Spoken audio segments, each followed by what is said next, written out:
Hey everyone, good afternoon to you, good morning, good evening. I know we've got people tuning into this from various different parts of the world, so a big warm welcome to you wherever you are. My name's Dave Corlett. I'm the Business Development Director here at ShapeBuy. If you don't know who we are a B2B creative agency based in the UK that partners with creative brand and marketing leaders at tech-focused businesses from late-stage startups to global enterprises. Our role as their strategic creative partners is to help them find and embrace what makes their brand authentically bold and then channel that into everywhere it needs to live. So areas like their brand strategy, brand identity, campaigns, content, motion design, things like that. Now, when we're doing that, particularly the higher level brand work that we do for clients whose CEO is also the company's founder or maybe one of the founders, we tend to find that this scenario presents some quite unique and often complex challenges. Now, it's logical that the overarching vision for the business comes from the key stakeholders at the very top. That's true regardless of whether it's a founder CEO or not. But when it is a founder CEO, there's pretty much always an added layer of emotion and attachment that creative and brand leaders need to navigate when they're collaborating with that person to turn that vision, that emotion, that attachment into a cohesive and relevant brand that resonates in the market. Obviously, that's completely understandable, really. That business is their baby. They may have taken considerable personal and professional risks to launch it. In many ways, and especially in the early stage of these businesses, they are the brand and the brand is them.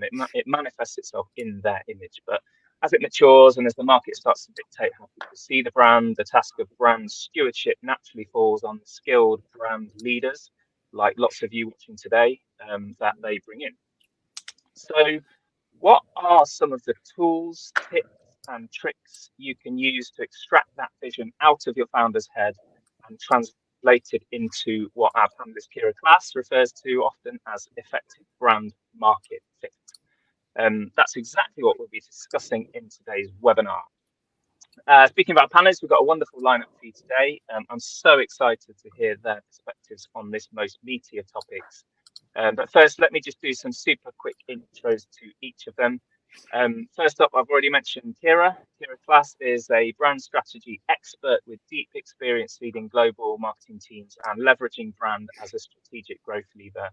She is currently the VP of Corporate Marketing at the social media and influencer marketing platform Later, and previously led brand and campaign orgs at Notion and Breadth. Her Substack newsletter On Brand is the leading resource for startup and growth stage brand operators and leaders seeking brand market fit and making resource and investment decisions. I'm a subscriber myself. I can't recommend it enough. It's fantastic. So big warm welcome to you, Kira. Thank you. So nice to be here. So nice to have you with us. On to Tim. So Tim Bauer is the Director of Brand Experience at Scale AI, where he leads brand strategy, design, and creative direction for one of the most innovative companies in AI. With nearly 20 years of experience, he's helped brands like Compass, Verizon, and Facebook do more than just look good. He makes sure that design drives real business impact, whether it's brand positioning, illustration, marketing, or swag. Tim manages to make complex ideas simple and compelling. When he's not obsessing over content hierarchy or brand positioning, he's tending to his chickens, playing bass, and keeping his houseplants alive, which, to be honest with you, I definitely need some tips on, so we'll catch up. Great to be here. Thanks. Cheers, Tim. And last but not least is my very good friend and colleague, Tom Ovens. Tom is our creative director here at ShapeBuy. And whilst Kira and Tim are about 5,000 miles away from where I'm sitting right now, give or take a few hundred between them, Tom is about 5 meters away. Just if it's left up to me to introduce Tom, I'll just go off on a tangent about how awesome he is. It's not especially helpful. So I'll defer to what he said about himself when I asked for a bio. Tom is an ambassador of embracing the art of simplicity, very much like Tim as well. He enjoys nothing more than ripping things apart to delve deeper and explore meaningful ways to create authentic and impactful visual communications. He loves leading the talented ShapeBuy design team to push boundaries, build recognition, and make a difference for our clients. So he's passionate about collaborating with his team, his partners, and his clients to land on creative solutions that help fulfill personal, team, and business objectives. And when he's not doing that, you'll find him swooning over new typefaces or actually trying to avoid being found as he disappears off on his bike into the countryside. Welcome, Tom. Thank you very much, Dave. Yeah, lovely to be here. Lovely to meet you both, Tim and Kira. Great stuff. Listen, that's enough of my waffling. Let's get stuck into the conversation. So there's so much to dive into. And I wanted to start by talking a little bit about founder CEOs' understanding of brand. Obviously, it's a little bit dangerous to generalize, but on the whole, it's fair to say that most founders tend to, especially at kind of the tech firms that we're focusing on talking about here, or certainly B2B firms, tend to come from a product or engineering focused background. And so their knowledge of the world of brands and branding is often limited. So coming to you first, Kira, if I may, how do you help, I suppose, not just founders, but any stakeholders or colleagues lacking this knowledge to deepen their understanding, particularly in terms of the difference between brand versus branding versus brand marketing, things like that? Yes, I love this question. I think it's a great place to start because I find that those three terms, let's say brand, branding, brand marketing, get conflated all the time, which creates confusion when you're making decisions about investment. Should we be investing in brand marketing, branding? So I'd love to start by kind of talking about why that's problematic for the industry, and then I'll break down how I define each of those. So I personally feel like I'm on a mission to end the phrase like doing brand, because I all the time will hear founders say, we're not doing brand yet, or, we're not budgeting for brand spend right now. But here's the thing is when you have a brand, whether you are building it with intention or not, you have a brand perception, you have a brand reputation, you have a brand that exists and is starting to exist in the mind of your consumers. So whether you decide to craft that intentionally or not, it exists. So from day zero, we're talking about founder-led brands, your company's brand really is your founder's reputation. Then it becomes the investor logos that have invested in your company. Then it becomes your early employees experience. It becomes whatever you start to post on social media, eventually every piece of media coverage that you get. So brand is starting to form from really early on. And so as I kind of get into that context, I'll define each three. So branding, I'll start with that. Branding is how I describe everything about your business or about your business that a prospect or an employee or a customer would see. So this is what you actively control: your visual identity, your messaging, your website, your product user experience, what happens in the app, customer support scripts, error messages, like any touch point that your customer is getting is branding that you can control, that you can craft, you can design to look and feel however you like. And then brand marketing, on the other hand, I kind of think about as branding gone outbound. So it's the strategic activities that you would undertake to promote and reinforce your brand identity, whatever's coming through in your branding. And so I think this most often will manifest more as campaigns, but it could also be how you build on social, how you're building your community, the outbound channel activities, marketing activities that you're doing to get your branding in front of people to shape their perception of your brand. And so that leaves us with brand, this big, hairy word, capital B brand, which really, you could put this a number of different ways, but putting it really simply is everything that a customer or prospect thinks about you. So you don't actively control this the way you control your branding, your brand marketing. That perception is based on every interaction that they have with your company and how they're interpreting that. So the mistake is thinking of brand as something that you just do later on, rather than something that actually exists from day one and really deserves intentional guidance. And when we separate the concepts of brand, branding, brand marketing more clearly, that's when I think we can start to have more productive conversations with our founders, with our stakeholders about, okay, where in that do we need to invest? Yeah, I mean, it makes perfect sense to us, but I suppose we're a little bit more kind of initiated. Do you find that when you're having conversations with founders who aren't quite as initiated, that it takes time to seed in that idea, especially that idea that, brand isn't something inherently that we can control, it exists in the minds of our audiences? Yeah, well, I think that's where, everyone has kind of an impression of what they think of brand is. Like the stereotype you hear all the time is oh, brand's not just a logo. Some people do just go right to the logo and they think about the brand guidelines and they say, well, we have that or we don't have that, so therefore we have a brand or not. What I think is useful when you're working with someone like a founder is figuring out the touch points that they gravitate towards and what they recognize in other brands, because every founder has either competitive brands or other brands in the landscape that they are paying attention to, that they admire, or that they're like, we got to take them down. And I would pay attention to what aspects of that brand are they noticing? Is it, what's showing up in press? Is it what's showing up on the website? Is it how they're tweeting or whatever? Tweet. It's like, what are the moments that are kind of sticking and resonating with founders, so that you can start the conversation there and say, hey, this is actually part of the larger ecosystem of our brand. So let's think about, where are we active, where are we not active, where have we invested intentionally, and where have we just kind of slapped something together and let it be or not touched it in 6 months. And that's often, I find, the micro copy you find in the product, what's on buttons, user experience, transition pages, emails, email footer copy. Those are all really great opportunities to build a brand without investing a ton of money in campaigns, because founders will go, well, we don't have $500K to invest in a campaign right now. That's not in the budget. But you can be building the brand and the brand identity through all of those other touch points that your customers are having every day with the product. 100%, absolutely. Coming to you now, Tim.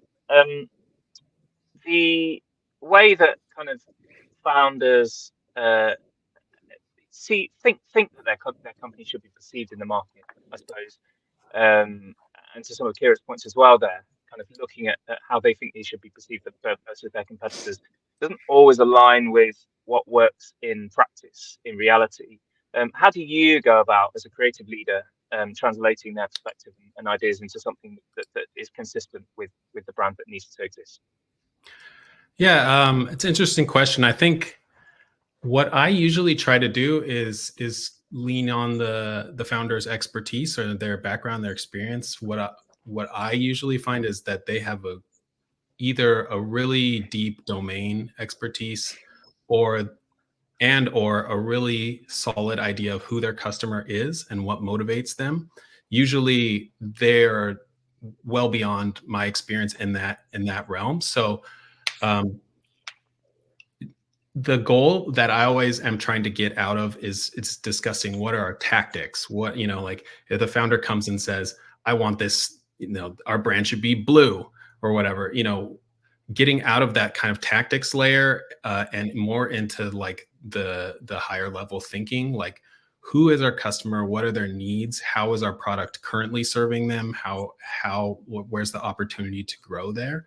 Usually there's something that I don't understand, and coming to the founder with that kind of curiosity and wanting to learn what they see and why they're asking for what they're asking for, I think is a great kind of approach to becoming a partner for them, right? Instead of having an adversarial relationship, as much as possible, I want them to know we're on the same team. Your goals are my goals. If I don't think the thing you're going to work, I'm going to explain my perspective, right, and push back on it. But with the goal of not defending design, but defending the company and the results that's going to bring to the company. At the end of the day, we're trying to make them look good. We're trying to make the product sell. And if I do think it's you should not be doing a lot of things that you actually think are the wrong move. If you're finding yourself executing a lot of projects and processes that you don't believe in, you're really on the wrong path. I think you need to, as much as possible, get into the higher level discussions about where the company is going, where it should be, how you're differentiating in the market. And also, I think a core element of the brand, obviously, as you mentioned before, is that founder. So can you lean into the founder? Where is the line between your founder's personal brand and the brand of the company? Those are really important discussions to have. A lot of the time, the founder is a resource that can be leveraged to create a lot of value for the brand, especially earlier in a company. And Kira mentioned that as well. Yeah, sure. It's an interesting one. Do you find that there's value in trying to push these conversations as effectively kind of collaborative processes where you teach me and I teach you. So in a way, kind of you're leaning on the founder for their deep expertise, their domain expertise, their customer expertise, their product expertise, but to a certain extent, they're kind of leaning on you to understand how that then translates into a brand. Does it ever feel like that? And is that a positive thing? Is that a necessary thing? Yeah, I think so. I mean, I would hope that that's the reason they hired me, right? Yeah. I think like everybody who I'm hiring on the team, right? I'm hiring them because they're doing something I can't do, right? I'm not just hiring them to execute what I want to happen, but I don't see everything. I don't know everything. And so having that communication is super important, but also having that higher level understanding of what your goals are, like your goals as an employee, your goals as a company. And then once you have those kind of in order, I feel like the rest can be kind of shaken out from there once you have those big rocks in the jar. Yeah, nice. By the way, I just wanted to mention that anybody watching live, if you've got any burning questions, do drop them over. I'm hoping to have at least 5 or 10 minutes for questions at the end. So do fire those through on the platform. We'll try and get through as many as possible. I love questions. Yeah, me too. The more the merrier. Get those in. Tomo, going to come to you now, if that's okay. Just to talk a little bit. I mean, you, especially over the last, I know we can't talk specifics, but over the last 6 months to a year or so now, we've been working directly with some founders of some pretty big businesses. But I know throughout your career, you've worked with founders and CEOs of various different stage businesses in different sectors, different verticals. What value do you see kind of agency partners playing in this whole process of in-house leaders working directly with their founder CEOs? Yeah, it's a good question, Dave, and it's really just building on what Tim and Kira have been saying. I think, often we can see ourselves, and this obviously isn't one size fits all. We find with each relationship and partnership we have with our clients, it means different things, and we can bring value in different ways.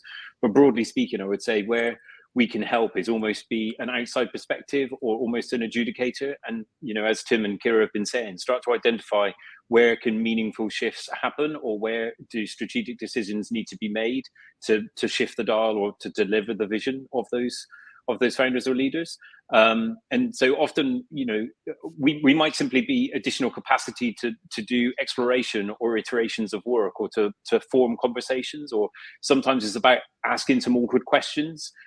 And I find as an external partner, we have a bit more creative license to kind of dig that little bit deeper into some regions that maybe haven't been explored, or to have a little bit more creative license because perhaps we're not privy to all of the sensitivities of the inner workings, or what's been tried previously, or some of the finite details of kind of branding pieces. We tend to be that little bit freer to kind of bring a new perspective and challenge some things just from our own perspective. And it's not to say that these conversations haven't happened internally. I think what we found from our experience is just that the dynamics and starting to explore things in different contexts just changes the shape of the conversation slightly, and gives us the opportunity to kind of collaborate and work in an exploratory and iterative state that can help inform some of the conversations. Because, as Kira was saying, there's lots of different interpretations of brands, and I think to each individual, what they're actually trying to achieve isn't necessarily clearly determined. Like there might be a core objective, but the road of how you get there is very rarely linear. And so actually a big part of what we do with our clients is start to define what aspects need to come into play, or what priorities are to meet those objectives. And so, it's really, this is the part of my job that I absolutely love, is finding where can we bring that value? What is the nature of the conversation or the exploration work that needs to be done? What's been tried before? But one thing I would say is I think it's really critical that we start to kind of build foundational elements as we kind of go through the process. And we always try and take more of an evidence-based approach. So, it's as we go along this journey, which is rarely linear, is actually trying to identify the things that are working, the things that are absolutely not working, and use that as a roadmap to move forwards. I think there can be a danger of certain elements becoming subjective. And so I think the more evidence, or the exploration that you can kind of recap on, or make decisions on, or resurface with the team and collaborate on, can be really informative to making sure that you're moving forwards in a clear direction. Yeah, and actually, so Kira, I wanted to come to you on this point next, actually, because I think it's a really crucial one. So in terms of kind of moving forward and really getting to those goals and achieving those goals and making sure those objectives are ticked off, what to your mind are some of the pitfalls that kind of can derail some of this work and actually at worst can lead to founders maybe losing a little bit of faith in the concept of brand that they maybe weren't on board with, maybe were kind of coming around to a little bit, and again I'm massively generalizing here, but then could potentially lose faith in if the process is a little bit derailed or frustrating for them? Yeah, there's a lot to unpack in that question. There are, depending on the situation, depending on where this founder comes from, how much experience they have with brand in the past or not, I think there are different areas to watch out for. One thing I'll start by saying, as Tim was talking, I was thinking about how, the customer is often the great neutralizer. It's like, how can we bring every conversation back to what the customer actually wants and why they're choosing us, so that it's less about your personal opinion or my personal opinion? Because I think that is probably the number one pitfall that all of us as brand operators will encounter working with founders or working with people who have a really strong personal and emotional relationship with the brand, especially early days where it's like so tied up in their own reputation. When you start to have these kind of more subjective conversations about how should we express ourselves, the pitfall is coming back to, well, I like this color, I don't like this color, or I want our aesthetic to be really, aggressive in this way or really playful. And it's like, is that right for the audience? Is that going to differentiate us in the competitive landscape? So I think the more context you can bring, and as Tim was saying, the more you can tie it back to the company goals and where we are in the landscape, the easier you can make those conversations, because you can say, here's our shared foundation that we're working off of, rather than just, what we have kind of seen and liked and disliked in the market. And I want to say that having a founder with a strong opinions is not inherently bad. But when those opinions aren't informed by customer needs or strategic goals, that's when it becomes more challenging. I said this before as well, but I think another issue is the we'll do brand later mindset. And that is often what leads to really reactive work rather than proactive brand work. And I'll just say, you always want to be proactive with brand. You always want to be intentionally shaping those perceptions from day one, rather than trying to fix misperceptions once they've become more cemented in the market. And that's a lot harder to change, and it's more expensive to change. I see this all the time with companies trying to move up market into enterprise, and they're like, oh, why isn't our brand resonating with enterprise decision makers? We have such a great PLG motion. And that's because they didn't lay the groundwork for the growth that they wanted with the brand in 5 years. So having that longer term view, I think Tim also mentioned that, I think is really valuable. And just, spending too much time on certain aesthetic details without that foundation can really derail brand work. I think misalignment between founders and the broader team is really common, because founders, maybe it's scarier to involve them up front. And so you kind of wait until something's more polished. And then at that point, they feel left out of the process, or they've got last minute feedback that you could have addressed, weeks or months prior. Last thing I'll say here is I think probably the most damaging misconception or mistake overall is treating brand or thinking of brand as a cost center rather than a growth driver, rather than a revenue driver. And founders see, and I see these perceptions perpetuated all the time on LinkedIn with brand is so squishy, but you still need to do it. It's so fluffy. And I spend all of my effort with my Substack and writing is about, how do we quantify brand and how do we approach it in a structured way that gets it away from being the fun budget or nice to have budget, rather than an essential investment in long-term business health, and connecting those brand metrics to business outcomes and improving the ROI, which is a whole other conversation. But you never want to perpetuate the idea that brand is that nice to have, instead seeing how it actually serves every part of the business in the growth journey. So I'll pause there. No, 100%. I mean, yeah, we've seen it 100 times, if not more. That pushback, like you say, we'll do brand later, or it's going to cost too much at this point. I mean, is the obvious pushback, like you say, to quantify it in metrics that founders understand and language that they understand? Is that the most simplest way of putting it? Yeah, I would say, I mean, there's a number of stats and things. I think one on LinkedIn that's been recirculating lately is this, like, the 95-5 rule, which is based on actual research that some folks have done years ago at this point, but I think holds true, which is that 95% of your buyers, and this is particularly applicable to B2B, 95% of your buyers are not in market at any given time. Only 5% are.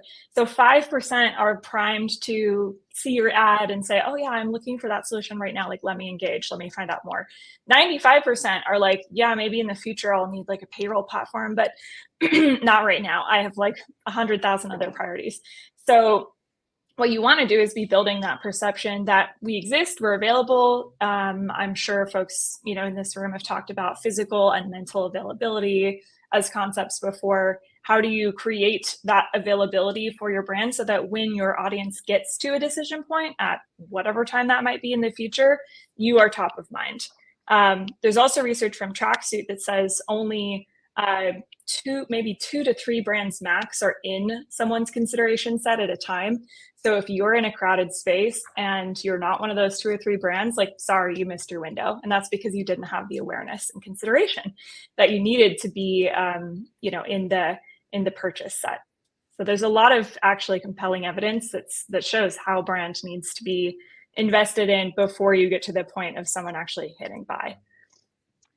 Yeah, definitely. There's some really interesting research. I think it's a couple of years old now, but it still rings true. I think it's Google and Bain into that day one list, the importance of being on that day one list, which I'd urge people to go check out as well. Tim, just coming back to that point about kind of feedback, whether it's not particularly helpful feedback, unrealistic feedback, how do you tend to kind of respectfully push back on that? And I suppose not just from a founder, but actually from anyone on the team, really. It's certainly key stakeholders. Yeah, I think it's really tough, and it kind of depends on the relationship that you have with that stakeholder, with that founder. I think, like, I've been in a lot of different situations where people kind of approached what I was doing with more skepticism, and there was a lot of kind of like almost like not trusting that what I was doing was the right solution, or that I understood the business well enough to execute in the way that I thought was right and be that strategic partner. So I've also been in a situation where a lot of goodwill has been built up by my team and by the people who were there before, where like they really came to us and say, hey, we don't know what we need. Like, you're the expert, you help us out. And so like when you have that relationship built up, it's so much easier to push back and say, hey, what are your goals here? Can we tackle this in a different way? As opposed to it's still like trying to move up into that higher level of thinking, right? Because once you're kind of bogged down in the like, oh, is the font big enough? Is the logo the right size? Is the CTA have the right messaging? Like, those kind of discussions are like most of the time missing the point, where like, sure, those things are really important for like big established companies, or also like growth strategies that are really like fine-tuned and locked in. Having those little details all lined up is really, really important. But most of the companies where I've been, there's a big piece that is really wrong and makes like much more of a difference than those little details. And that's like, where's the strategy? Are we targeting the right customers? Do they know who we are? Do they like us? Are they even like trying to buy our product? Do they trust us at all? And so those are the kind of like framing questions that you have to answer before you can really get into the individual feedback opportunities. So I think like a lot of times it's a teaching or relationship building opportunity when feedback comes in that's not realistic. Hopefully your partners respect you and trust you, and also have enough humility to not think that they know how to do your job better than you. I think there are lots of ways to kind of like tackle tackle priority misalignment. And I think like sometimes depending on what your situation is, you just kind of have to do it, like depending on what the political situation is at your company. I think in those circumstances, I'd find a way to like just make sure that you have enough time to work on the things that you think are valuable in driving the business, and then invest as little time as possible in the things that you really don't believe in. So I would say like push those towards self-serve solutions, quick and dirty things, where you kind of can focus on the things that you think are actually more strategically valuable. And then hopefully you have that alignment up your kind of org chart all the way to the CEO level, where if there's stakeholders across the company, they're asking you for things that are not actually valuable for the business, you can kind of say, you know, you can help stack rank and say like, hey, is this more important than this other thing? And if you don't have that alignment up to like the CEO level, the founder level, then you should really think hard about what you're doing and your processes, that kind of like you can readdress that to make sure that you have alignment with what you think are the right goals. When you're approaching those conversations. Yeah, absolutely. I think that's super valuable. I think we've talked about this. Tim's part of a small closed community of creative leaders that I run as part of Shaped by here, and we've talked about this quite a few times. But I just wondered on that kind of building relationships and kind of understanding those relationships to get the work done point. I think what can often happen, anecdotally that I've heard, is when it's other team members that aren't necessarily the CEO, those relationships tend to obviously manifest themselves in different ways. But when you are talking about a CEO or a founder CEO, some people maybe are a little bit daunted by the prospect of building that relationship effectively. Others might be, it might be very time poor relationships, so you have to get to those priorities quickly. Is there any difference in the way that you approach building relationship with your founder CEO than other stakeholders, or not so much? Yeah, I think the main difference that I would see is like at the end of the day, it's their company, they're the final decision maker, right? So I would view them as like, hopefully they'll take my opinion seriously, but at the end of the day, like if they disagree, I trust them, right? It's their skin. They have the most skin in the game for the company, so they make the decision, and then hopefully they can, like, if it plays out to be a wrong decision, that they can own that and adjust accordingly. But hopefully you're having that discussion to at least say, hey, here's what I think, here's what you think, we're going to disagree and commit. We're going to go forward with this strategy. Let's take a look at what happened, what the results are, and then readdress. The problem that I see a lot of times is if you don't have a strategy, you're just kind of doing stuff, then you don't actually know what's working and not working, because you're just kind of like in this pattern of like executing things with no strategy or goal. And then when you have a fundamental misalignment or strategy problem, you don't even know where to start to fix it, because you were never doing it intentionally to start. Yeah, definitely, fair point. Just coming to you again, Tom, what do you tend to do when people you're working with, and again, not just founders, but any clients, I suppose, either can't make their minds up or flip-flop between different ideas? We've certainly seen that at founder level, haven't we? Yeah, and just building on what Tim was saying. Sorry, I think it comes down to the inner workings and the relationships within our client base. Often our point of contact isn't that founder, and so we often rely on the nature of that relationship and the strategic decisions that are kind of being formed through the dynamics of their relationship. And as I touched on earlier, really we're looking to bring value in to empower that, and to bring our perspective or a sense of that kind of exploration and iteration work to kind of inform that. And I think that flip-flopping of different ideas and different approaches often comes down to context, and looking at how that brand is going to play out in a relevant context. So Tim said it really nicely, where you don't really want to be in a tactical execution of the finer points and details. Really, it's about trying to nail that big idea or meet that core objective, and keeping the focus on that area. So I think, as I said earlier, it's not necessarily a linear process. And, we often find that through that iterative exploration, there is some flip-flopping. But I think what's critical about that is keeping it about contextualizing the thinking or the strategy into relevant scenarios that can stress test or that can inform the conversation.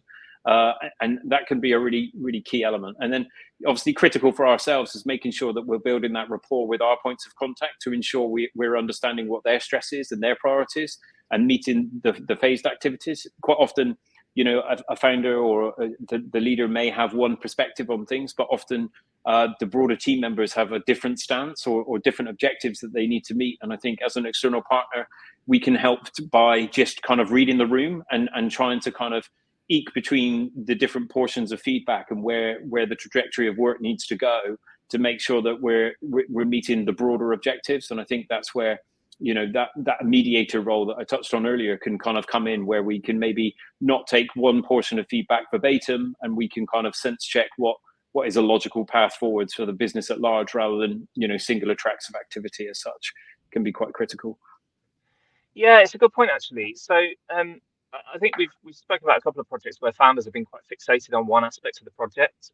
Obviously, there are whole other teams of the business that need progress to be made for various different reasons. How do you kind of, as the agency partner, is there anything you can do there to help move things along, especially if you're kind of one step removed from the founder, I suppose? Yeah, ultimately it boils down to communication. I consider us to just be in the business of communication, whether that's the output of creative communications or the communications within our relationships with our partners. And I think it's just really important that we get clarity on the priorities and what the different portions and phases of work mean and represent, so that we're empowering that movement forwards. I think it's really important. Obviously, there will be critical elements, and as Tim and Kira have been speaking about, is there are things that only founders can make a decision on, or that only they can have that unique perspective about ultimately how they want the brand or business to be reflected. And so there will always be that one critical core element where we need to get that level of agreement or buy-in.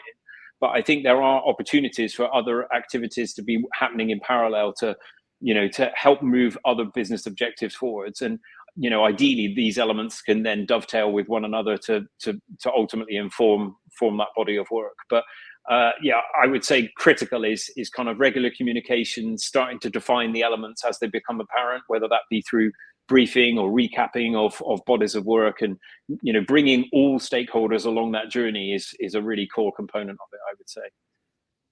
Yeah, absolutely. And actually, it brings me to nicely to my next point that I wanted to touch on, which is the importance, I suppose, of, I mean, in a way, every employee at the business is a stakeholder in a way. Obviously, some are key, some are not so key. But really, every employee needs to live and breathe the brand in a cohesive, consistent way. Otherwise, it kind of falls down at the first hurdle, really. Kira, you wrote a piece on your wonderful Substack on how to build a brand culture. And in it, you talked about the importance of every employee understanding their role in shaping the brand experience. But in practical terms, how do you actually go about getting to that place? And I'm including founders in this as well, actually, when I say every employee. But how do you go about getting to that place, especially kind of in maybe globally dispersed businesses with thousands of employees all over the place? Yeah, I love this question. And I think it's not something you can just necessarily answer. And with one strategy, it's definitely a process. It takes time to build culture, just like it takes time to build trust with your founders or founder. I often find that, as a brand expert, you can come in and immediately see what needs to evolve and change. But acknowledging and having the patience for the process for other people to kind of come along on that journey and learn and get educated definitely is a big part of the role, how you facilitate that and how you create the environment for people to learn, ask questions, be curious. So one thing I want to start with on that question as well is, like, we've all probably heard the phrase brand police. And I hate that phrase, because who wants to work with the brand police? Like, nobody wants to work with the team that is always saying no, or that is trying to dictate a strategy to you. So there's a big difference, I think, between education and enablement and enforcement. And yes, brand governance is a part of your role, but I think that should apply largely to, tactically how you are deploying the branding, how you're putting the brand out there. When it comes to culture, though, it's more about helping people understand why brand governance matters rather than slapping their wrists when they get it when they get it wrong. And so at the root, building a brand culture to a degree is about making brand sort of everyone's responsibility, not just the marketing teams. And I think it's kind of like how sales leaders will say, everybody works in sales and we're always selling. I think everybody builds the brand, whether they realize it or not. And so there's a couple of really tactical things that come to mind when I think about how you can encourage a brand culture at your company. I think like tactically, it's like, okay, where does it start? Make it part of onboarding. So when new employees come in on board, have a module, have a lesson, maybe it's someone from your team leading a session. Maybe you're hosting a quarterly lunch and learn, but making sure that the brand guidelines, all those resources, style guides, et cetera, the tactical pieces, of course, are really accessible from the moment people join the company. And then also that philosophy of like, why is this the way our brand is? And I think beyond just like having guidelines in a place where people can find them easily and download them, whatever, making specific pieces of it readily available to specific teams, like with their own kind of flavor on it, goes a long way when you're trying to build trust with teams like sales or teams like product. And so when let's say you're rolling out brand guidelines or you've done a refresh, really taking the time to kind of shop that around with specific teams, get their feedback and identify beyond just like product. It's like, oh yeah, George on product and Sarah, and like specific people who you can really work with to build a strong allyship between the brand, what you're doing, and how that would manifest in their org structure work specifically. Global teams are really important to think about, right? And so you need to customize for different regions, different roles. If you're at that kind of scale, because what translates for your North America team or your UK team might not translate to the customer support team in APAC. So what do they need to know that is different? How does that apply? How does that change and shift? And there's a lot you can probably learn from those teams as well about how the brand is being perceived in those areas. Couple other quick things. I think incorporating brand into your company values, into your OKRs, because when brand metrics become an obvious part of company metrics, people prioritize them. And I think that the kind of key with that is again, like not thinking of brand metrics as isolated to just like our awareness percentage or something like that, but how brand is manifesting in your pricing power and how it's showing up in, the stickiness of your product. Are people staying loyal? Are they referring people? Are they growing their usage? Because that has implications for how well the brand is resonating with them. Having open channels for brand discussions in Slack, being open to that feedback. Those are all things I think you can do to make brand feel more accessible to people who don't naturally speak the language. And then recognizing when people get it right and celebrating that, I think is really great. Just like we recognize sales wins and things like that, how can you do that with the brand? So you can create more positive reinforcement, help people understand what good looks like. And do you find that there's an argument to suggest that doing all of this really, really essential intentional work filters up to founder level? They see it happening, they kind of can feel it and sense it around the business. And that helps to build that understanding of why this is so important, especially, again, when you can see it kind of playing out in the metric side of things. Well, I think for founders, especially, like they will definitely see it in hiring. Are people coming to you, or do you have to like really sell hard when you're like, come, please work for us? So hiring is a big one that founders often care a lot about. Media relevance, how much is your brand being talked about in the broader landscape? Which, if you're a really niche B2B offering, maybe that's not as applicable. But for most brands, like it's about creating relevance with not just your target market, but the broader landscape of media, reporters, and then investors. Ultimately, I think, different founders will gravitate towards, different pieces just based on who they are. So I think finding out which ones they care about the most and where they're spending the most time is definitely going to be helpful in that as a strategy. the last thing I'll say there is that, going back to the earlier conversation, how do you kind of keep people on track with brand conversations, because they can become so broad and just really sprawling.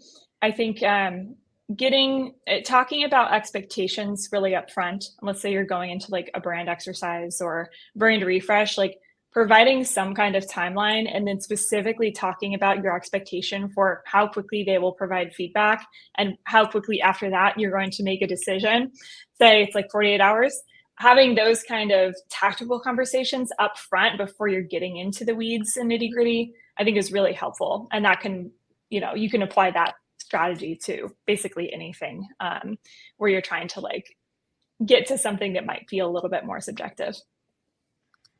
Yeah, and I want to bring Tom in on this one actually, because obviously that kind of that level of regimented feedback just isn't always possible as much as it would love to be. What do you do on the agency side to kind of help smooth those processes when it is something like a brand refresh, and the importance, and maybe even your clients know the importance in terms of the creative and brand leaders that we work with who are leading the project, but not necessarily founders? Is there anything at all you can do to kind of hammer home that importance of feedback rounds being on time and in a certain structured way? Yeah, it can be really challenging. And, this is something that we talk about a lot at the kickoff of our projects and things, because I think, often there's a lot of appetite to move very quickly and in an agile nature. And I think, often we find that actually building in robust cycles of this feedback and ensuring that the key stakeholders, as a collective group, all get the opportunity to feedback, and also just acknowledging the fact that may not be consolidated feedback. There may be contradictions across the feedback across those various stakeholders. And so often it's about ensuring that there's enough time to kind of have more in-depth conversations and to dig deeper into that feedback. I think sometimes it can be underestimated in a process just how critical those conversations can be in informing the outcome. And so, it can be considered that, we can move very quickly, we can align, we can kind of accelerate through this process. But I think it's really critical that that is kind of defined, and as Kira was saying, that the expectations of what that timeline and the outcome of that timeline will be is going to be heavily formed by those conversations and those rounds of feedback. And so we do everything that we can to kind of safeguard those conversations and those processes of back and forth, because ultimately that's what forms the collaboration and shapes the outcome ultimately. So it is a tricky one, and I think it's just around finding the right fit of our partnership with them, but then also recognizing the internal dynamics and politics that need to happen to make that feedback informative. Yeah, absolutely. We see it playing out a lot, and I feel your pain sometimes. We haven't got too much longer before we dive into some questions, but just one thing that I did want to touch on as part of this conversation. Obviously, we've talked a lot over the last 5-10 minutes about kind of internal brand culture, but I just wanted to kind of focus a little bit more externally, especially with you, Tim, because a lot of the people watching this webinar will work for and with businesses that move at the speed of light. Things change so much within their sectors. That obviously can lead in turn to flip-flopping founder conversations like the ones that we've spoken about. But I suppose bearing in mind that consistency is so vital to kind of building a strong brand, how do you establish, when you're looking at the scale brand and other brands that you've worked with, how do you establish what needs to shift with the times and what doesn't? Yeah, it's a really big question. I don't think there's like a perfect framework or answer to the question. I think the biggest thing that I always try to keep in mind is the business goals. Like, is the brand serving the business as it stands? Are we fighting the way we sell our products and the way we're perceived in the market? Are we creating confusion, or are we kind of like putting rocket boosters on something that's working? So it depends a lot on what's happening with the business. Like if you don't have product market fit, right, you should be holding your brand really, really loosely, right? Because like, to the extent you might want to rename your company once you understand that product market fit, you should be really, really loose in terms of what you're willing to try. But then once you kind of understand those workflows, who your audience is, what they want, then that, I think, allows you to kind of like carve out the more structured process of like what we do this because of this, and you have like reasons behind the decisions that you're making, when it comes to language, when it comes to visual identity, all those pieces. And then what can happen as well is you expand into different markets, and those kind of like landscapes look totally different. How do you create a homogenized brand that's serving, you know, different regional markets, different customer bases that are like, you know, maybe it's you have one segment that is B2B, one's direct to consumer, you know, one is government, really different audiences. And can you create a brand that's kind of cohesive across all those surfaces? Do you need to create a sub brand? There's a lot of different kind of considerations to think about. But really what it comes down to for me is what are the goals of the business? What's the business trying to achieve? A lot of times, like, I'll come in and I'll say like, okay, is this a sales-led company? Is this a marketing-led company? Is it a brand? Like, how do they sell the product? And typically there is some work that can be done in that core sales cycle. Either we're not explaining what we do or what our competitive advantage is relative to customers. And in that case, it's like building the brand means like building the way you talk about your products, building the way you present your solutions, even more so than like building your visual identity or your language. Those pieces are obviously really important, but I think you need to have that foundation built correctly before you can really invest in it. Otherwise, you're kind of like, if you're in the brand police world, you're like just creating arbitrary laws, as opposed to ones that are actually, you know, create the impact that you want. Sure, absolutely. And actually, it just reminded me of something when you talked about product market fit there. Obviously, that's a bit of a given for a lot of the businesses that our viewers work at. But actually, Kira, I did mean to touch on this with you. It's time has escaped on me, but I really wanted to talk about your concept of brand market fit before we dive off. So if you could give us a bit of an insight into exactly what you mean by that, that'd be amazing. Yes, absolutely. So PMF, product market fit, gets, you know, all the stage time, I think, when founders are exploring, you know, building their company. A lot of the accelerators, Y Combinator, et cetera, focus extensively on PMF for a good reason, right? Your company doesn't have a business if you don't have PMF, even though it can be a process to get there. But what I think is interesting is that when you go and look at articles about finding PMF from the classic suspects like A16Z, First Round Review, and you do a Control F search for the word brand, there's literally no mention of it anywhere. And I just find that so shocking, because I think not considering the role that your brand, you know, branding, identity, perception, reputation plays in the success of your business or not is doing founders a huge disservice. And I think it's also why our industry has, you know, sort of been perceived as more fluffy and less important than product, let's say, which is, I just don't agree with at all. So, you know, product market fit focuses on solving a specific problem or fulfilling a functional need, satisfying a market demand. Brand market fit addresses the emotional and psychological needs and aspects of customer engagement, of the audience you're trying to reach and trying to connect with. And so I define brand market fit, or BMF, as the degree to which a company's identity, values, overall customer experience resonates with and meets the emotional and aspirational needs of its target market. And why does that matter? Because multiple companies can have PMF in the same category. And there's so many examples of this, like Uber and Lyft and all the food delivery apps and payroll products, or, you know, Rippling and ADP. Product market fit gets you in the game, but brand market fit helps you win it. And in most categories, just to close that thought out, is most categories, most products are commodities. So the functional benefits, like what your product does, can most easily be replicated. Most can be replicated.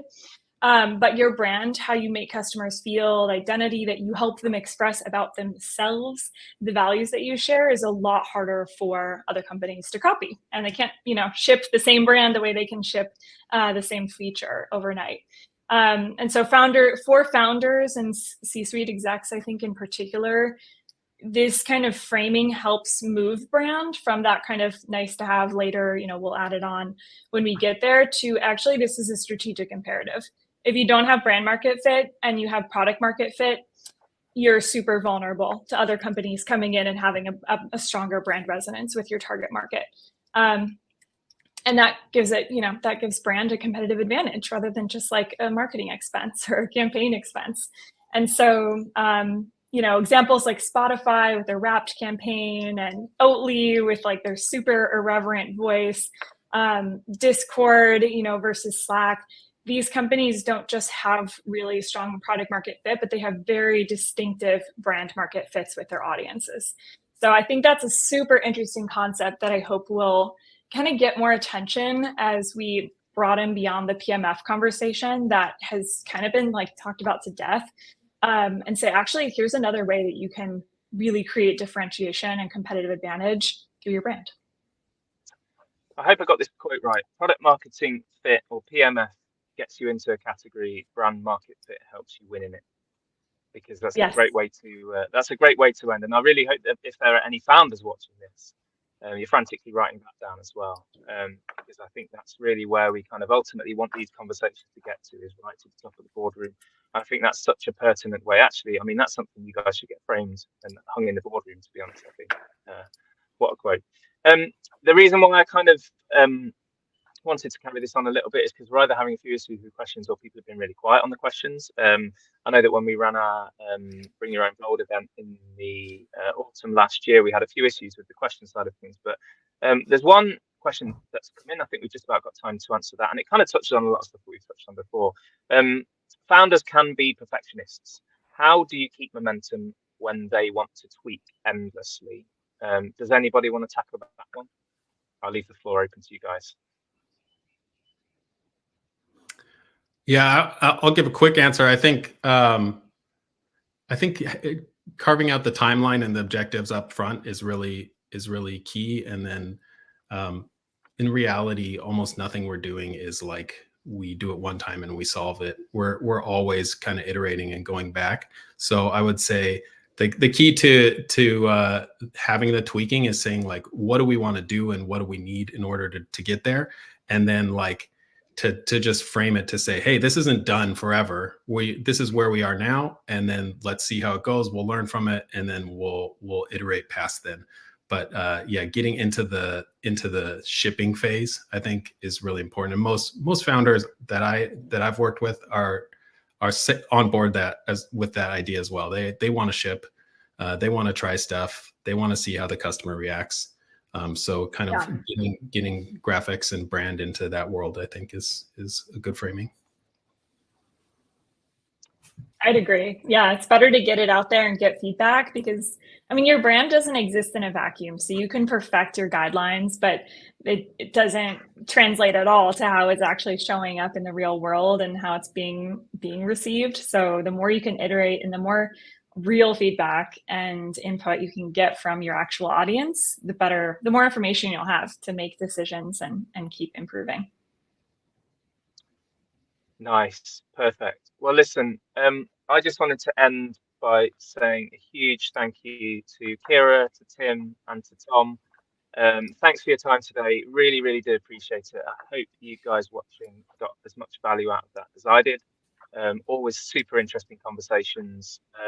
So thank you so much. Thanks for all for tuning in. We're going to be running these a bit more regularly now, I hope, and leading up to our big Bring Your Own Bold 2025 event in October this year. So do keep a lookout on our socials for that. But all that remains to say is thank you again, and we shall see you very soon.